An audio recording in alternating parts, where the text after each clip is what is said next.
Assalamualaikum warahmatullahi wabarakatuh. Alhamdulillahi rabbil alamin. Hamdan yuwafi ni'amahu wa yukafi'u mazidah. Rabbana lakal hamdu kama yanbaghi li jalali wajhika wa 'azimi sultanik. Allahumma salli ala Sayyidina Muhammad wa ala ali Sayyidina Muhammad. Amma ba'd. Alhamdulillah, pada kesempatan ini kita bisa melanjutkan kembali pembahasan kita tentang hadis-hadis Rasulullah sallallahu alaihi wasallam yang terkumpul dalam hadis Arba'in An-Nawawi.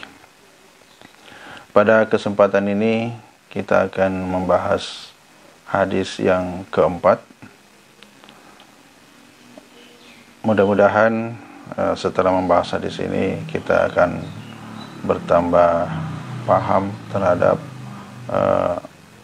hadis yang dimuat dalam hadis keempat ini. Baiklah, silakan dibuka kitabnya, yakni pada hadis yang keempat. Al-hadithur rabi'. Al-hadithu hadis ar-rabi'u yang keempat. Al-hadithur rabi'u hadis yang keempat. An Abi Abdurrahman, an dari Abi Abdurrahman, dari Abi Abdurrahman Abdullah bin Mas'ud, yakni Abdullah bin Mas'ud radhiyallahu anhu, semoga diridhai oleh Allah padanya. Nah, kita ingin mengenal dulu siapa Abdullah bin Mas'ud. Abdullah bin Mas'ud ini sahabat Nabi SAW yang lahir di Makkah, ya kurang lebih 30 tahun sebelum Nabi hijrah, atau dengan kata lain 30 tahun sebelum hijrah, ya. Dia termasuk orang-orang yang pertama masuk Islam. Dari berbagai riwayat disebutkan bahwa beliau merupakan orang yang keenam masuk Islam. Dia pula dikenal sebagai orang yang pertama membaca Al-Quran secara terang-terangan di Makkah, yang mana kita ketahui bahwa orang-orang musyrik Makkah paling benci, paling tidak suka ketika mengetahui ada orang masuk Islam, mengikut kepada Nabi Muhammad SAW. Apalagi dia sangat marah ketika mendengar ayat-ayat Quran dibacakan. Namun demikian, sahabat-sahabat Nabi menginginkan bagaimana caranya supaya ayat-ayat Quran itu bisa diperdengarkan kepada orang-orang kafir, orang-orang musyrik. Mudah-mudahan dengan mendengarkan Al-Quran mereka jadi beriman.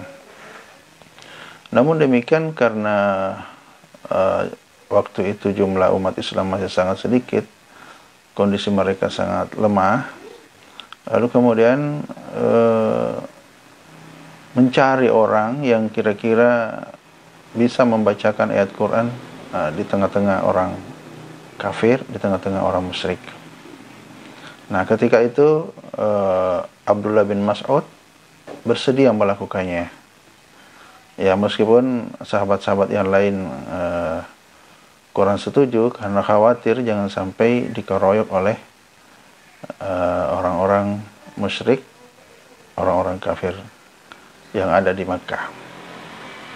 Namun Abdullah bin Mas'ud tetap berkeras bahwa biarlah saya yang bacakan.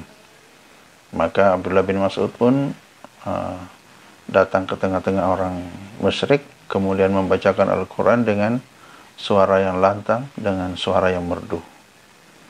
Ya. Akhirnya ketika mereka mendengar Abdullah bin Mas'ud membacakan Al-Quran, maka orang-orang kafir itu pun sangat marah sehingga memukuli, mengeroyok Abdullah bin Mas'ud. Namun demikian Abdullah bin Mas'ud tetap membacakan ayat Quran sampai selesai surat Ar-Rahman, dan dia tidak berhenti meskipun tetap dikeroyok dan dipukuli oleh orang-orang kafir. Nah, peristiwa itulah yang sangat terkenal sehingga Abdullah bin Mas'ud dikenal sebagai orang yang pertama membacakan Al-Quran secara terang-terangan di depan orang-orang musyrik dan orang-orang kafir. Abdullah bin Mas'ud juga hijrah, ya, pernah hijrah ke Habasyah, lalu setelah itu hijrah lagi ke Madinah. Beliau juga selalu ikut berperang, ya, termasuk juga pada perang Badar sampai pada perang Yarmuk. Setelah Rasulullah wafat masih tetap ikut berperang. Keistimewaan beliau juga adalah dia senantiasa menyertai Rasulullah sallallahu alaihi wasallam, siap melayani Rasulullah selama hidupnya, ya. Membawakan siwaknya Nabi, membawakan sandalnya Nabi, ya. Menyiapkan air untuk Rasulullah sallallahu alaihi wasallam. Itu kerjanya Abdullah bin Mas'ud setiap hari. Oleh karena itu beliau sangat mengenal Rasulullah sallallahu alaihi wasallam, ya, bahkan oleh sahabat yang lain beliau ini dijuluki sebagai penyimpan rahasia Rasulullah, karena beliau selalu bersama-sama Rasulullah siang malam. Beliau juga sudah hafal Al-Quran dan sangat luas ilmunya tentang Al-Quran terutama. Sampai-sampai Nabi berpesan, pelajarilah Al-Quran dari 4 orang, yakni dari Abdullah bin Mas'ud, atau dari Salim Maula Abi Huzaifah, atau dari Ubay bin Ka'ab, atau dari Mu'adz bin Jabal. Nah, 4 orang ini diakui oleh Nabi sallallahu alaihi wasallam paling banyak tahu tentang Al-Quran. Kemudian Abdullah bin Mas'ud juga pernah diberi amanah sebagai penanggung jawab Baitul Mal di Kufah, ya. Beliau ini, Abdullah bin Mas'ud, meriwayatkan 848 hadis, ya. Kemudian beliau wafat di Madinah pada tahun 30 Hijriah. Ada juga riwayat lain mengatakan pada tahun 32 Hijriah. Berarti usianya kira-kira 60 tahun atau 62 tahun. Baik, kita lanjutkan. Itu sekedar perkenalan kita dengan Abdullah bin Mas'ud. Qala, berkata, ya, ini berkata Abdullah bin Mas'ud, haddatsana bercerita kepada kami Rasulullah sallallahu alaihi wasallam, Rasulullah sallallahu alaihi wasallam, wa huwa, dan dia, as-sadiqul masduq, dan beliau itu adalah as-sadiqul masduq. As-sadiqu itu artinya benar perkataannya, benar ucapannya. Al-masduq artinya orang yang dibenarkan ucapannya. Jadi ucapannya benar dan orang membenarkan ucapannya. Itulah Nabi sallallahu alaihi wasallam. Kita lanjut. Inilah hadisnya, ya.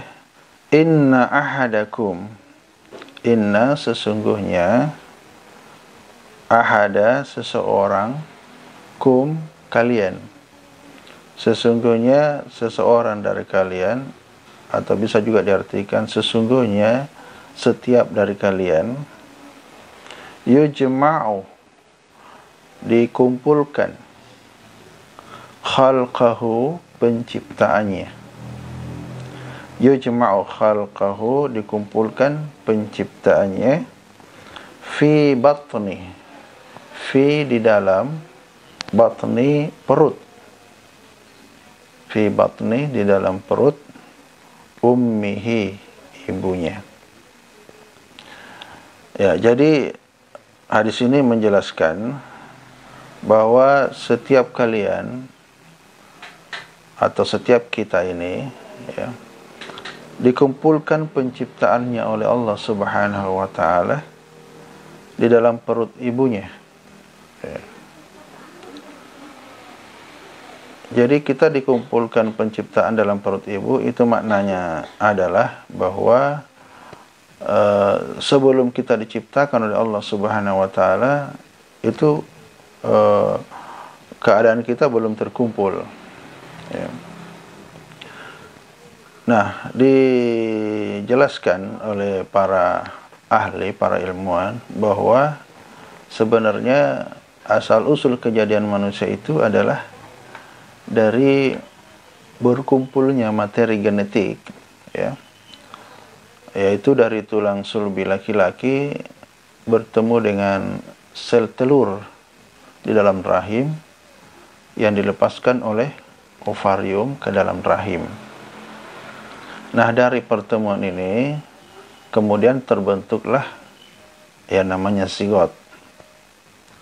Nah, selanjutnya zigot ini berkembang menjadi banyak sel, ya, kurang lebih 100 sel bahkan lebih lagi, kemudian membentuk bundelan. Nah, bundelan inilah yang dinamakan dengan blastokista, ya.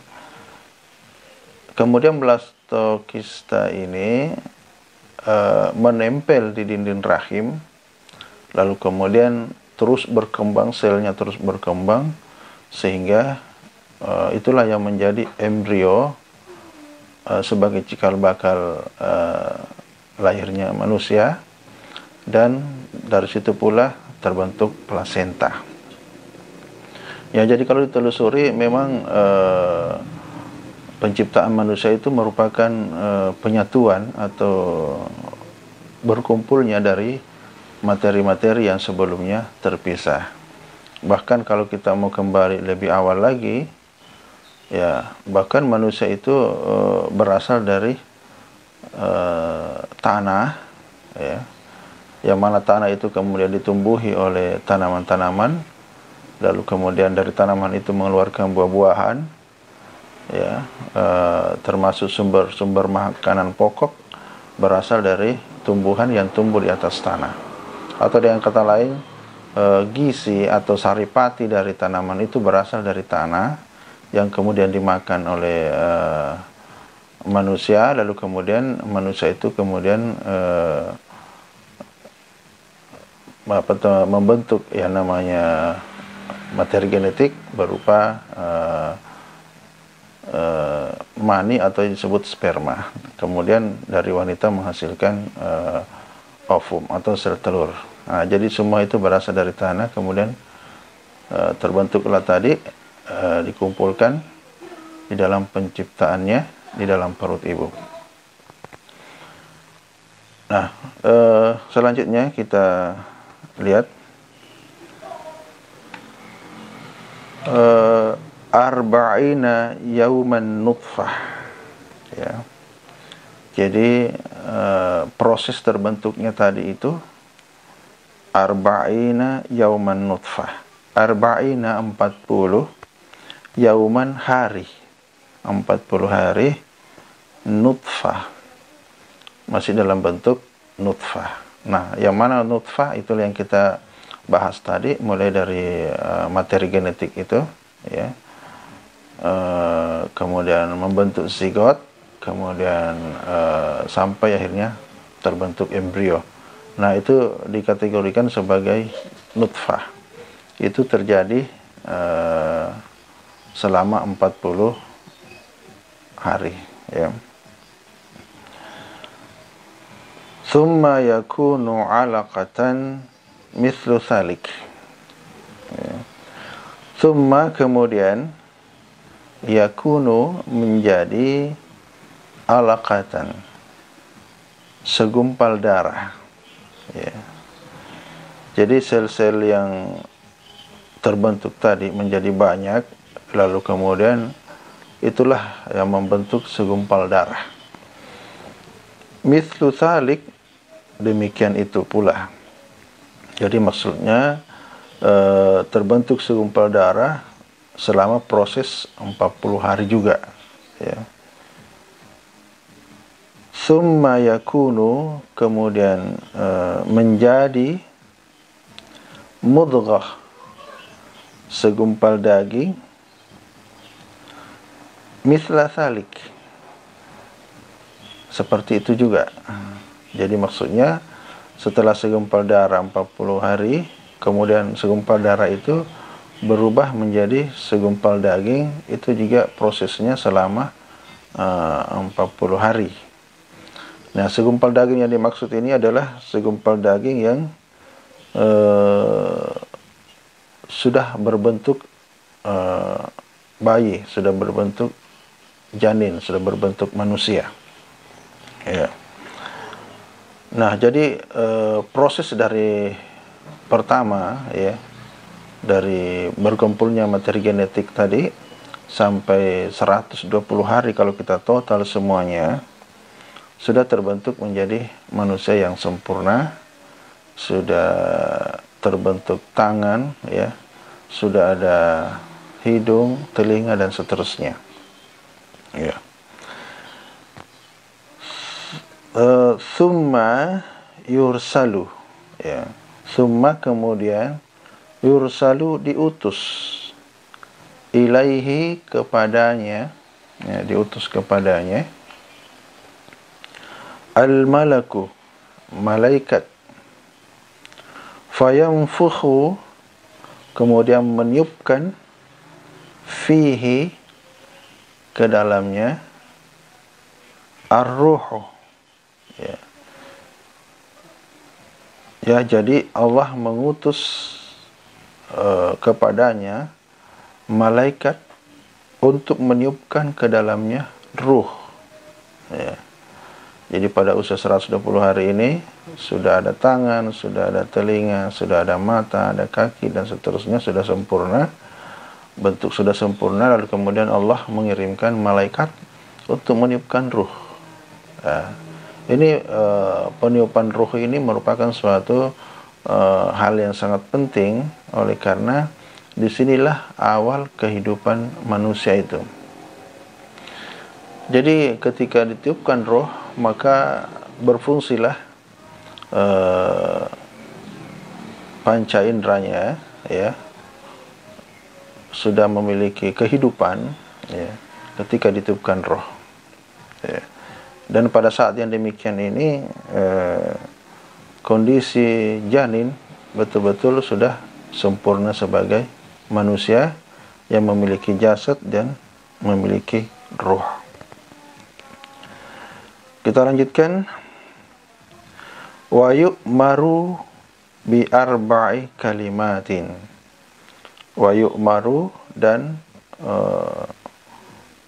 menetapkan, ya, bi arba'i, pada 4 kalimatin, 4 kalimat atau 4 hal, ya. Ya, menetapkan 4 hal.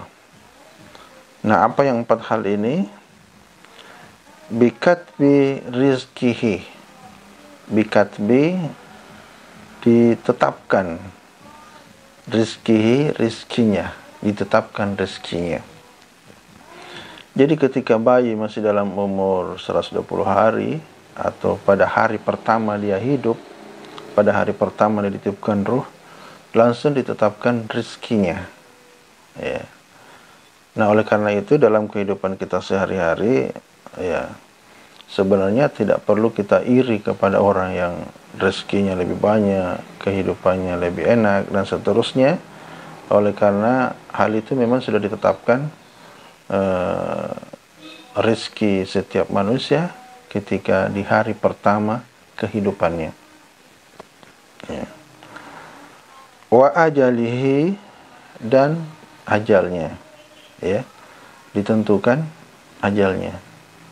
Jadi hari kematian seseorang itu sudah ditentukan pada saat dia pertama kehidupannya, sudah ditentukan kapan dia meninggal. Wa amalihi, dan amalnya ditentukan amal-amalnya, ditetapkan amal-amalnya. Wa syakiyun au sa'idun. Wa syakiyun, ya, sengsaranya, au sa'idun, atau bahagianya. Jadi sengsaranya maupun bahagianya juga sudah ditetapkan di hari pertama kehidupan seorang manusia. Ya. Ini yang perlu kita sadari, supaya ketika kita mendapatkan musibah, mendapatkan sesuatu yang tidak menyenangkan, kita harus sadari bahwa semua yang sedang menimpa kita itu sebenarnya memang harus kita alami, karena memang sudah ditetapkan pada saat kita pertama menerima ruh dari malaikat. Saya kira itu, mudah-mudahan penjelasan kita ini sudah bisa menambah wawasan kita, dan mudah-mudahan kita tidak salah memahami hadis ini. Kurang lebihnya mohon dimaafkan. Billahi taufiq wal hidayah. Wassalamualaikum warahmatullahi wabarakatuh.